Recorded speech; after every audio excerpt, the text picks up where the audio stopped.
Hi guys, welcome back to my YouTube channel. In case you're not subscribed, and turn on your notifications so that you get notified whenever I upload a new video.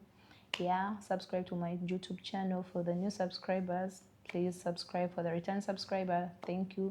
Just give this video a thumbs up. Yes, today I have a guest right here with me. He's gonna be introducing himself to you.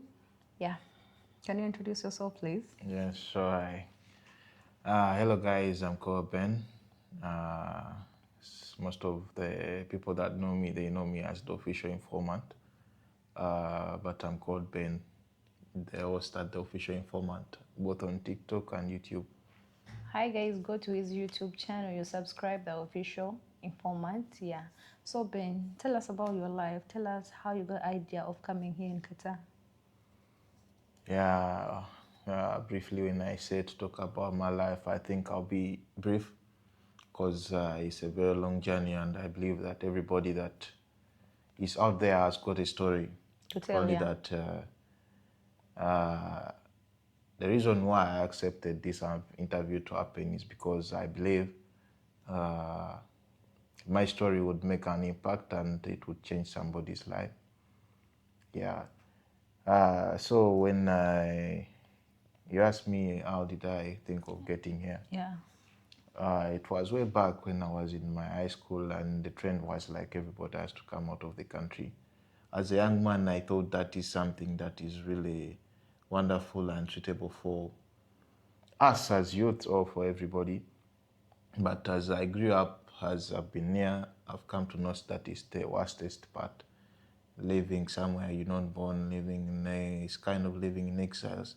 And when I had to think too much, why did I have to leave home? It took me back to the democracy and so many things that are happening back at home. You know, the institutions that are corrupt. It's a lot. Yeah. So when I came to realize like why I had to leave home, why was it becoming a trend everybody to leave home, it was basically of the Situation. Right? systems. Yeah, the systems are known, it's a very rotten system. Okay. Ben, how did you get your visa, or how did you start your process of coming abroad? Yeah, coming abroad, it wasn't that thing that I would think of as fast as like real quick. Somebody who has come out of university, thinking that I would first do some work, hustle here and there, like try to be professional in what I studied. Yeah. So after school, actually I lost my dad in my second year, May his soul rest in first peace. semester. Yeah, may he rest in peace. So when I lost him, I was left with my aunt and my stepmom. She's a really wonderful mom. Big up She to was a her. good mom to me, so they helped me out such that I had to complete with my course that I was doing at the time. Why do I get the interest of like I need to move? At first it was there like as a trend, but I was like I still have some things to do. I can still make a life, and kudos to those that have managed to make a life in our own Uganda, country, back Uganda. home. Yeah, you guys is such a blessing that you made it from our own country, and those that have not managed to make it, stop, like don't lose hope. Never stop hoping for like The best. the best. Yeah, so when I come back to your question, it's a very simple question, but it has got a lot of like, Big things behind it. yeah, big things behind it. Uh, as a youth, you done with university, like I started working. I did civil engineering. That's my field. So we were studying, and like we had after school, I started working, and I really want to appreciate those people that gave me a chance to work with them. You can shout out to them there. Yes, Ingnia, Gordon Sentongo, big shout out to you. You really made me.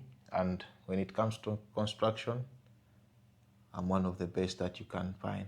Okay, then that's good. In detailed structure from drawing plans, so all construction work. Yes. Construction consultants, you need consultants, I can do that because this is my field, this is what I went to school for. Yes.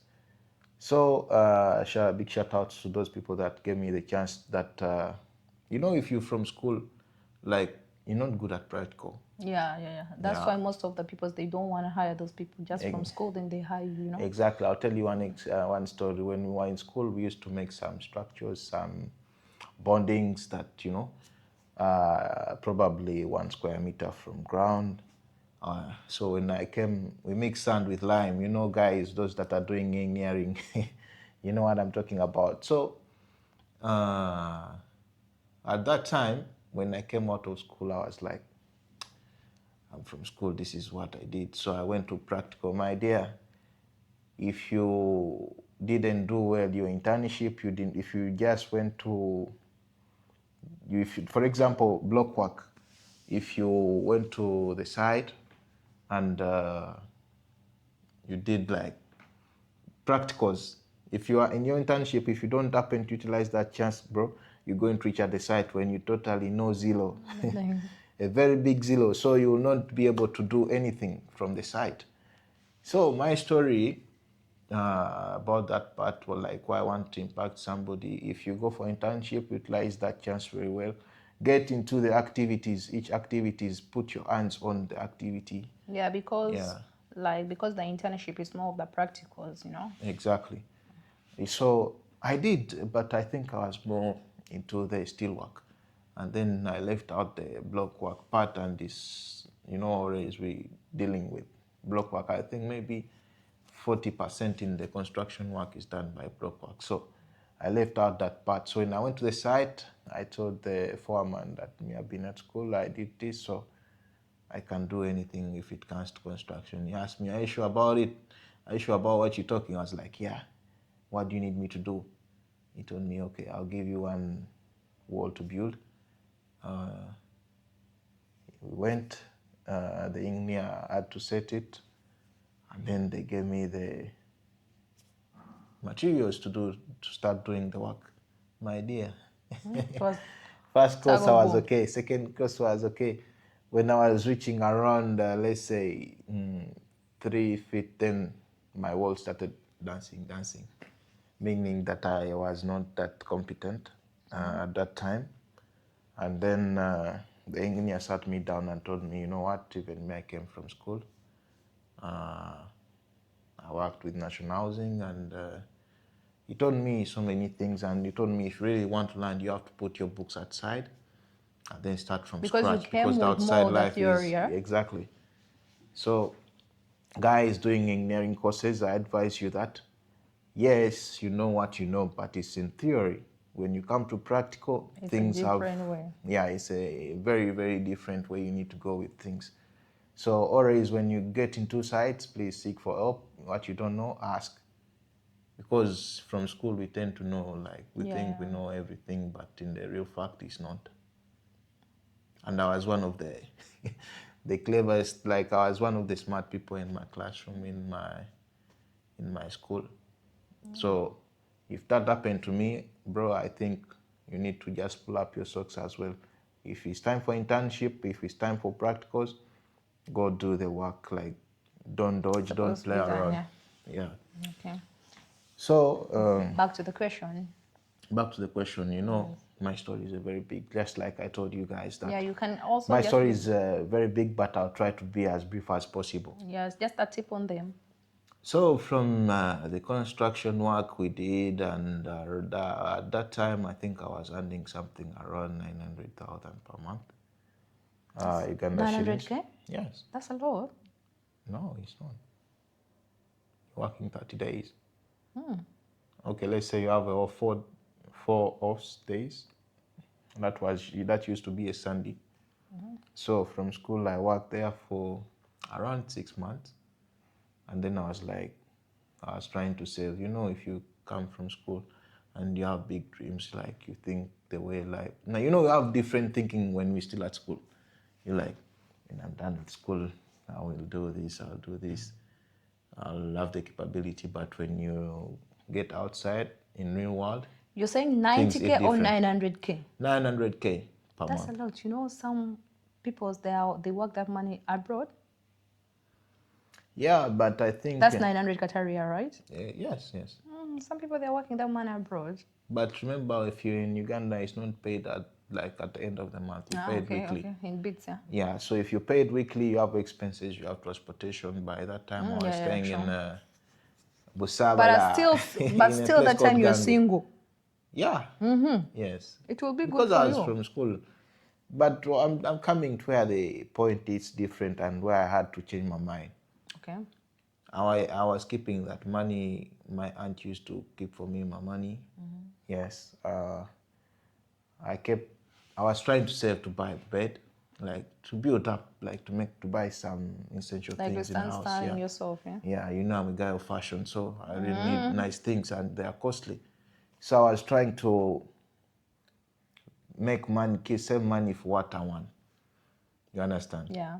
Keeping the class, keeping everything, and if it didn't work out. So I said, what do I need to do? I said, in my maternal side, they have got a lot of land. Even my paternal got a lot of land, but I was more connected on my maternal side. So Okay. uh, I went there, I asked my uncle. I told him, yes, uncle, I need to do some farming, blah, blah, blah. I explained to him, he advised me, go buy this kind of seeds. These seeds, they'll be real quick and nice. And he gave me some piece of land where I did my plantation. So my plantation, I had the maize plantation, about 3 acres or something. Wow, that's 4. a lot. Yeah. I was energetic and I had friends, I was putting You in had some energy small because you're money. still energetic young man. Yeah, so we did the work. We had the maize plantation in place. It was very wonderful, thank God. I harvested. That season I was one of the people that harvested like real quick. A lot of money. Yeah, and the maize was still, if you harvest quickly, you'll earn more. Yeah. Unless you have to be late at the season. If you harvest last, you try to keep your maize for some time, you'll earn more. Hey, so you have to be either the fastest or In the extremely season. last. Okay. If you come in between the season, the price will fluctuate. These are the things I've been telling you about. Okay. So when I sold my maize, I was like, how can I accumulate this money to become more? That's where I get the idea of like, okay, I'll buy some cows. I'll keep the cows. Like I did not want my uncle to know I bought cows and gave them to a friend on the Someone village. to do them for you. Yeah. So when I went back to town, like before me I do something, I always seek for advice. So before I bought the cows, I took that friend of mine to another farm to check for me, like, can I buy this? Is it something worth? Can it be, So I was advised it's okay. I bought the cows. We took them. There were around 3 cows at the time. By that time, how much was it? Around, I think it was around 700, 800 each. Okay. So I bought 3 of them, and then I kept some money, the balance with me. I went back to town. I was like trying to have a life, as a boy who is out of school. Like, you try to figure out things. Yeah. Yeah. So after 1 week, that friend of mine started calling me. The cows are doing like this. The cows are like this. By the time we made 2 weeks, the cows were not anymore like in my story. The guy told me, you know what? Try to bring a doctor, even doctor, but this blah blah happening. Was it real or he was just making out stories? He was making out stories. Okay. He was making out stories. So he told me he took my cattle. Yeah, that guy is called Adam. Adam, you really did bad. Yeah, That's not good. but if he didn't do that, he wouldn't have pushed me this far. Yeah, at least it gave you a lesson, Yeah, that's why I tell people that everything that happens in life happens for a reason. Yeah. So he did it to harm me, maybe to make himself a little bit bigger, but it pushed me to do better. Okay. Yeah, so I'll appreciate him for that, because if he didn't do that, he wouldn't have pushed you. Yeah, so after losing my cattle, I was like, now I need to move out of Uganda. Yeah, so I had to call my big bro. I told him, you know what, bro? uh, I need some money, but I'm still stuck of where can I get this kind of money? He told me, what do you need the money for? I told him I need to move out of the country. When you sold your maize, did you get a lot of money? Yeah, I did. That's the So, money you used to buy the cattle? yes. Okay. And I kept some with me. I went back to the town. Okay. Yeah. So as I was in town within those 2 weeks, all the money I invested in the cows was not anymore there. As my friend told me that the end of the first week they are sick. The second week they are dead. Oh my. Okay. Yeah. So I asked him to see the dead bodies. He was like, bro, I already buried Started them, blah making blah. excuses. So that's when I knew that this guy He has was just playing made you up stories. bad. Yeah. So I just had to take it that way. I was like, oh, it is what it is. Yeah. So you borrowed money from you. You're still telling us about the money you wanted to borrow from your brother. Yeah, I called him and told him, and he told me, bro, right now I don't think I can help you out, but since you have, just like I told you that I lost my dad in my second year first semester, he told me unless you sell out some of your properties that you inherited, yeah. So I was desperate at the time. I did not think that much. I won't lie. I did not think so much. What I decided to do, I was like, okay, what can I sell? Yeah. He told me accordingly to, so far what we had, like, my dad made a will and then everybody was given, like, it's a long process. Everybody was given some entitlements, what belongs to you from, So he told me so far as the process is, you can sell what you have already got, like, authority on. Yeah, and those were some rooms I had in Namave. Those people that know Ginger Road, there is one place called Namave. There is one village called Nantaburirwa. Yeah. So that's where I had those rooms. So I had to sell them off. But the way I sold them off, like, something you inherited. Me, I'm a Uganda man. Yeah. Yeah. So it's not that easy. Like, I was like, let me just kind of borrow money from somebody. But the money lenders back at home, they'll do the agreement. So and so I sold. I sold. Yeah. So that's the way I That's lost. what most of them they do. Exactly. That's how I lost those houses. But those are some of the reasons that have kept me here for years. Yes. That's why I really say that somebody who borrowed money like cash to come abroad, once you pay that cash within 6 months, you'll have forgotten about that. By the end of your first year, you will not remember. Those are the people you find clubbing, doing what? Doing some funny, funny things, spending extravagantly. Yeah. And those are some of the reasons why you see me, I'm humble. Yeah, you are. Yeah. So that humbled me and it has kept me moving until today, that I had to sell off something that I treasured, something bigger. Something they gave you. Exactly. So that's where I get the idea of, like, I need to go abroad. Even when I was thinking of which country should I go to, I was like, I need somewhere that people have not known so much. And then when I did my research at And by that time, time, Qatar wasn't known that much, it right? wasn't known that much. And in the place where I went, when I reached Qatar, I went to Las Lafan group of village. I was brought by some big company here. I won't mention the name. But it deals in oil and gas. So we were brought there. I was a reception there. I was a receptionist.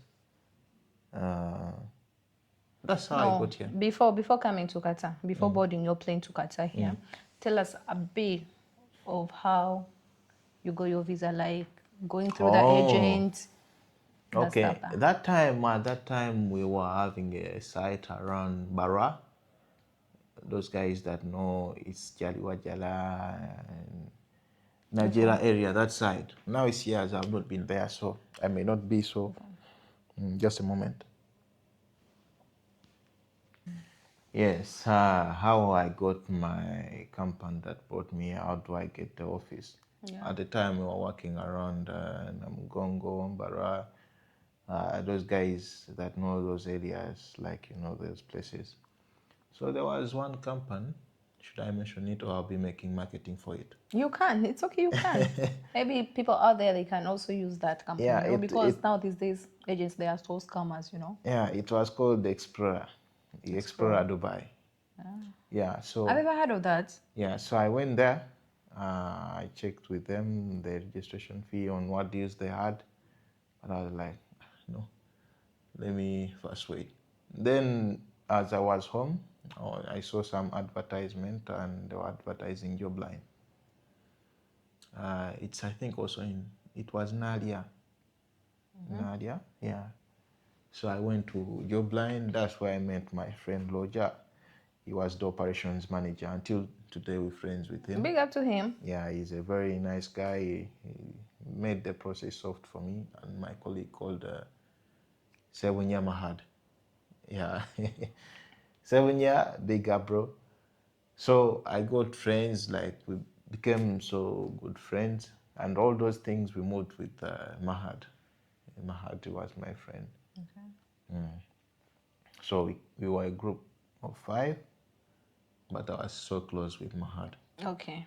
So tell me about the experience. How when they told you your visa is out, how did you feel? You had the money cash there? Yeah, because I had already sold out my house. So. Okay, what was your experience like? How you felt when you got your visa, when they told you your visa is out? You know, when you're a first-time traveler, always you're eager, you're always like, you cannot wait that longer. So I had that small panic inside me. I was like, when is it happening? Is it happening? It's not happening. So that's the thing. Okay.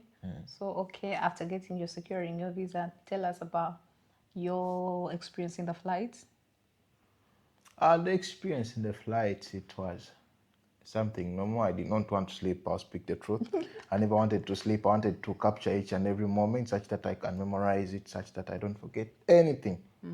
Yeah, because I did not want to be, we used to see planes and so on. So Yeah. And you you're know, like, the first time, one day. yeah, I had to check out everything, and I hope I did. I checked out everything on the plane. All I need to utilize. I think I used it. Okay. You came during summer. You came during winter. At the time, I think it was winter. It was winter. Yes. Tell us about the experience when you landed to Hamad International Airport, Doha. In the first place, I did not think that it's something like everything. Like I was feeling normal. That's why when they say that everything you're doing, you have done it before. So I was like, I'm used to the things. Everything is moving. I'm watching around. Yeah, they are directing us.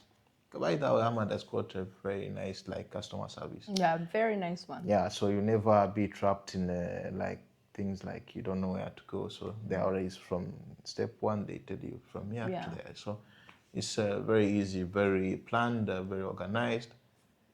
When you came out the winter, I didn't feel it, but you know, always in the plane, I think it's summer cold. So I had my jumper on, and we were not believed that we will find the winter, but me, I just had my jumper on, so I was ready for the time. Okay.